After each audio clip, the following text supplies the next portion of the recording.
Hello everyone, Ernest അക്കാഡമിയുടെ പുതിയൊരു വീഡിയോയിലേക്ക് എല്ലാവർക്കും സ്വാഗതം. അപ്പോൾ അഗ്രികൾച്ചർ ഉദ്യോഗാർത്ഥികൾ ഏറെ നാളായി കാത്തിരിക്കുന്ന ഒരു നോട്ടിഫിക്കേഷനാണ് FCI അസിസ്റ്റന്റ് ഗ്രേഡ് 3 ടെക്നിക്കൽ എന്ന് പറയുന്നത്. അപ്പോൾ ഇതൊരു നോട്ടിഫിക്കേഷൻ ഉടൻ വരുന്നതായിരിക്കും. അപ്പോൾ നമ്മൾ ഇതുമായി റിലേറ്റ് ചെയ്തിട്ടുള്ള ഇതിൻ്റെ എക്സാം പാറ്റേൺ, സിലബസ്, അതേപോലെ ബുക്ക് റെഫറൻസ് തുടങ്ങിയ വീഡിയോസ് ഒക്കെ നമ്മുടെ ചാനലിൽ നമ്മൾ ചെയ്തിട്ടുണ്ട്. അപ്പോൾ നമ്മൾ ഈ വീഡിയോയിൽ ഡിസ്കസ് ചെയ്യാൻ പോകുന്നത് നമ്മൾ ഈ ഒരു എക്സാമിൻ്റെ പ്രിപ്പറേഷൻ ടൈമിൽ സ്റ്റുഡൻസ് വരുത്തുന്ന കോമൺ മിസ്റ്റേക്സുകൾ എന്തൊക്കെയാണ്, അത് നിങ്ങളൊന്ന് നോട്ടീസ് ചെയ്യുകയാണ്. അപ്പോൾ നമുക്ക് വീഡിയോയിലേക്ക് പോകാം.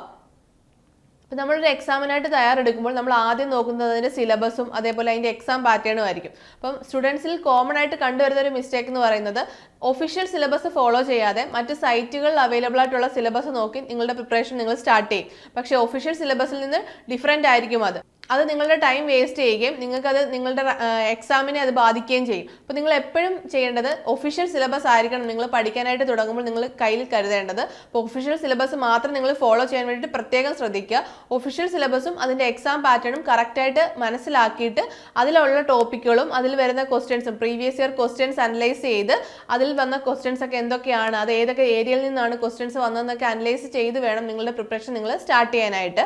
പിന്നീട് വരുന്നത് എല്ലാ ടോപ്പിക്കുകളും നിങ്ങൾ പഠിക്കും, പക്ഷേ എക്സാം ഹോളിൽ ചെല്ലുമ്പോൾ നിങ്ങൾക്ക് കറക്റ്റായിട്ട് അതിന് ക്വസ്റ്റ്യൻസിന് ആൻസർ ചെയ്യാൻ സാധിക്കാതെ വരുന്ന ഒരു സിറ്റുവേഷൻ ഉണ്ട്. അതിൻ്റെ മെയിൻ കാരണം നിങ്ങളുടെ കറക്റ്റായിട്ട് റിവൈസ് ചെയ്യാതെ പോവുകയും അതേപോലെ മോക്ക് ടെസ്റ്റുകൾ എടുക്കാതിരിക്കുകയും ചെയ്യുന്നതാണ്. അപ്പോൾ നമ്മളൊരു ടോപ്പിക്ക് പഠിക്കുമ്പോൾ അതിൽ നിന്ന് വരുന്ന മാക്സിമം ക്വസ്റ്റ്യൻസ് നിങ്ങൾ മോക്ക് ടെസ്റ്റുകളിലൂടെ ചെയ്ത് പഠിക്കുക. അപ്പോൾ നിങ്ങൾക്ക് ആ ഏരിയയിൽ നിന്ന് ഏത് രീതിയിലൊരു ക്വസ്റ്റ്യൻ വന്നാലും നിങ്ങൾക്ക് കൃത്യമായിട്ട് അത് അറ്റൻഡ് ചെയ്യാൻ വേണ്ടി സാധിക്കും. അപ്പം മോക്ക് ടെസ്റ്റും റിവിഷനും മസ്റ്റാണ് നിങ്ങളുടെ പ്രിപ്പറേഷൻ ടൈമിൽ.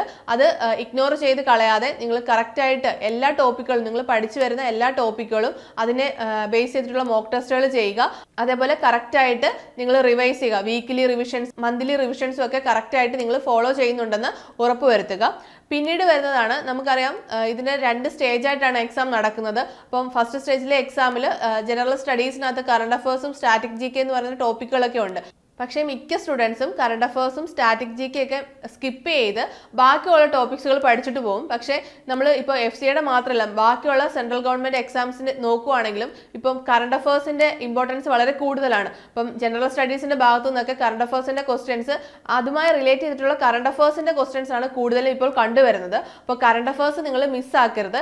നിങ്ങൾ ഡെയിലി കറണ്ട് അഫയേഴ്സ് എപ്പോഴും അപ്ഡേറ്റ് ചെയ്തുകൊണ്ടിരിക്കണം. കറണ്ട് അഫയേഴ്സും സ്റ്റാറ്റിക് GKയും നിങ്ങൾ കറക്റ്റായിട്ട് ഫോളോ ചെയ്യുന്നുണ്ടെന്ന് ഉറപ്പ് വരുത്തണം. അത് മിസ്സാക്കി കഴിഞ്ഞാൽ നിങ്ങളുടെ നല്ലൊരു മാർക്ക് നിങ്ങൾക്ക് അവിടെ നഷ്ടപ്പെടും. അപ്പോൾ അത് നിങ്ങൾ ആരും മിസ്സാക്കരുത്. അപ്പോൾ ജനറൽ സ്റ്റഡീസിൽ കറണ്ട് അഫയേഴ്സിനും സ്റ്റാറ്റിക് GKയ്ക്കും നല്ല ഇമ്പോർട്ടൻസ് തന്നെയാണ് ഉള്ളത്. അപ്പോൾ അത് നിങ്ങൾ മിസ്സാക്കാതെ കറക്റ്റായിട്ട് ഫോളോ ചെയ്ത് പഠിക്കാൻ വേണ്ടിയിട്ട് ശ്രമിക്കണം. പിന്നീട് വരുന്നതാണ് ടൈം മാനേജ്മെന്റ്. നമ്മൾ എക്സാം ഹോളിൽ നമുക്ക് തന്നിരിക്കുന്ന ടൈമിൽ നമ്മൾ അത്രയും ക്വസ്റ്റ്യൻസ് അറ്റൻഡ് ചെയ്ത് വരിക എന്ന് പറയുന്നത് അതൊരു ടാസ്ക് തന്നെയാണ്. പക്ഷെ അത് നമ്മളെ എളുപ്പത്തിലാക്കുന്നത് നമ്മുടെ മോക്ക് ടെസ്റ്റുകളാണ്. ഇപ്പോൾ നേരത്തെ പറഞ്ഞതുപോലെ എത്രത്തോളം മോക്ക് ടെസ്റ്റുകൾ എടുക്കുന്നോ അത്രത്തോളം നിങ്ങളുടെ ടൈം മാനേജ്മെൻറ്റും ഈസി ആയിട്ട് മാറും. അപ്പം ആ ടൈം മാനേജ്മെൻറ്റിൻ്റെ കാര്യവും നിങ്ങൾ മോക്ക് ടെസ്റ്റിലൂടെ പരിഹരിക്കാൻ വേണ്ടിയിട്ട് ശ്രമിക്കണം. അപ്പോൾ മോക്ക് ടെസ്റ്റുകൾ നിങ്ങളുടെ പ്രിപ്പറേഷനിൽ ഏറ്റവും നല്ലൊരു പാർട്ട് തന്നെയാണ്. മോക്ക് ടെസ്റ്റുകൾ എടുക്കാതെ ഒരിക്കലും നിങ്ങൾ എക്സാം ഹോളിൽ പോകരുത്. നിങ്ങൾ എത്ര പഠിച്ചെന്ന് പറഞ്ഞാലും നിങ്ങൾ മോക്ക് ടെസ്റ്റ് എടുത്തില്ല എന്നുണ്ടെങ്കിൽ നിങ്ങൾക്ക് എക്സാം ഹോളിൽ അത് കറക്റ്റ് ടൈമിൽ ചെയ്ത് തീർക്കാൻ സാധിക്കില്ല. അതേപോലെ നിങ്ങൾ പഠിച്ച പോർഷൻസിൽ നിന്ന് ക്വസ്റ്റ്യൻസ് വരുമ്പോൾ നിങ്ങൾക്ക് അത് അറ്റൻഡ് ചെയ്യാൻ പറ്റാതെ വരികയും ചെയ്യും.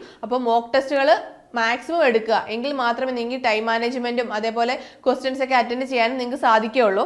പിന്നീട് വരുന്നതാണ്, ഇപ്പോൾ ഇന്ന് നിങ്ങൾ ഒരു ടോപ്പിക്ക് പഠിച്ചു, പക്ഷേ നാളെ നിങ്ങൾ അത് ബുക്ക് അടച്ചു വെച്ചേക്കുക, നിങ്ങൾ പഠിക്കുന്നില്ല. ഇപ്പോൾ മാത്സ് ആയാലും റീസണിങ് ഒക്കെ ആയാലും കൺസിസ്റ്റൻ്റ് ആയിട്ട് നിങ്ങൾ വർക്കൗട്ട് ചെയ്തെങ്കിൽ മാത്രമേ നിങ്ങൾക്ക് സ്പീഡിൽ ആൻസറിലേക്ക് എത്താൻ സാധിക്കുകയുള്ളൂ. അപ്പം കൺസിസ്റ്റൻസി നിങ്ങളുടെ ഏതൊരു എക്സാമിന്, ഈ ഒരു എക്സാമിനല്ല ഏതൊരു എക്സാമിനും നിങ്ങൾ തയ്യാറെടുക്കുമ്പോഴും കൺസിസ്റ്റൻസി അതിൻ്റെ മെയിൻ ഒരു പാർട്ടാണ്. അപ്പോൾ നിങ്ങൾ തുടക്കത്തിൽ നോട്ടിഫിക്കേഷൻ വരുന്നതെന്ന് അറിയുമ്പോൾ നിങ്ങൾക്ക് നല്ല മോട്ടിവേഷൻ ആയിരിക്കും. ഈ ഒരു എക്സാം എനിക്ക് എഴുതിയെടുക്കണം എന്നുള്ളൊരു ചിന്ത നിങ്ങളുടെ എല്ലാവരുടെയും മൈൻഡിലുണ്ടാവും. പക്ഷേ പ്രിപ്പറേഷൻ തുടങ്ങി ഒരു 1-2 മാസം കഴിയുമ്പോഴത്തേന് ആ മോട്ടിവേഷൻ അങ്ങ് താഴേക്ക് പോകും. നിങ്ങൾക്ക് കൺസിസ്റ്റൻസി ഇല്ലാതെ വരും.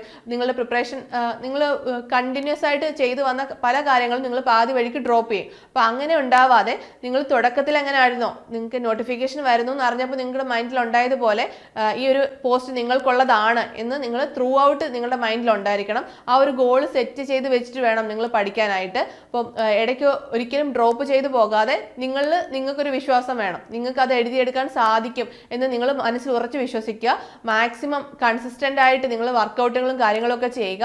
അങ്ങനെ ഉണ്ടെങ്കിൽ മാത്രമേ നിങ്ങൾക്ക് റാങ്ക് ലിസ്റ്റിലേക്ക് എത്താൻ സാധിക്കുകയുള്ളൂ. കൺസിസ്റ്റൻസി ആണ് ഏറ്റവും ഒരു എക്സാമിന് പ്രിപ്പയർ ചെയ്യുമ്പോൾ ഏറ്റവും മെയിൻ ആയിട്ട് വേണ്ട ഒരു കാര്യം എന്ന് പറയുന്നത്. കൺസിസ്റ്റന്റ് ആയിട്ട് നിങ്ങൾ അതിനായിട്ട് ടൈം മാറ്റി വെച്ച് പഠിക്കുക എന്നുള്ളത് തന്നെയാണ്. അപ്പം ഇത്രയും കാര്യങ്ങളാണ് നിങ്ങൾ കോമൺ ആയിട്ട് കണ്ടുവരുന്ന മിസ്റ്റേക്സുകളാണ് ഞാൻ ഈ പറഞ്ഞത്. അപ്പോൾ ഈ മിസ്റ്റേക്സുകളൊന്നും നിങ്ങളുടെ പ്രിപ്പറേഷൻ ടൈമിൽ വരാതിരിക്കാൻ നോക്കുക നിങ്ങൾ മാക്സിമം. അപ്പം നമുക്കറിയാം എക്സാം പാറ്റേൺ എന്ന് പറയുന്നത് 2 പേപ്പറുകളായിട്ടാണ് നടക്കുന്നത്, 2 സ്റ്റേജുകളായിട്ടാണ് നടക്കുന്നത്. അപ്പോൾ സ്റ്റേജ് 1 വരുന്നത് ഇംഗ്ലീഷും റീസണിങ്ങും ന്യൂമറിക്കൽ ആപ്റ്റിറ്റ്യൂഡ് ജനറൽ സ്റ്റഡീസ് ആണ്. അപ്പോൾ ടോട്ടൽ 100 മാർക്കിന്റെ ക്വസ്റ്റ്യൻസ് ആണ്.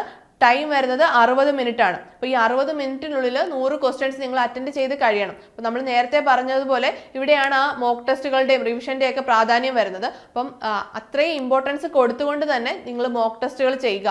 അപ്പം നിങ്ങൾ ഒരു മോക്ക് ടെസ്റ്റ് ചെയ്യുമ്പോൾ നിങ്ങൾ മെയിൻ എക്സാം എഴുതുന്ന അതേ രീതിയിൽ തന്നെ മാക്സിമം മോക്ക് ടെസ്റ്റുകൾ അറ്റൻഡ് ചെയ്യാൻ വേണ്ടിയിട്ട് ശ്രമിക്കുക.